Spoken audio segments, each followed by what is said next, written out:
আবার আমরা সেই তাওয়াং মনাস্ট্রির মধ্যে এবং সেই বিখ্যাত গোল্ডেন বুদ্ধের সামনে।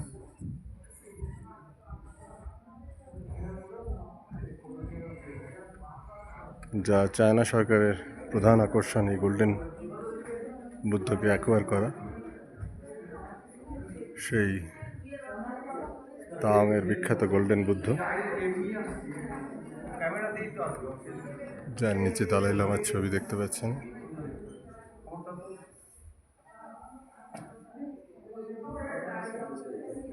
বুদ্ধের উপবিষ্ট মূর্তি,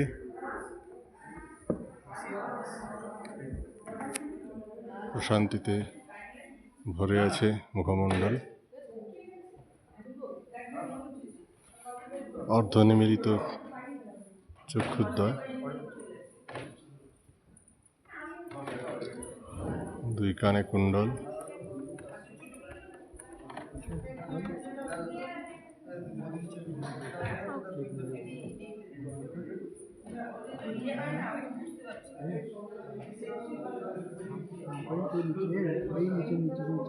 এই গোল্ডেন বুদ্ধ দেখবার জন্য তাওয়াংয়ে ছুটে আসেন বিভিন্ন ধর্মাবলম্বী মানুষেরা সারা বিশ্ব থেকে।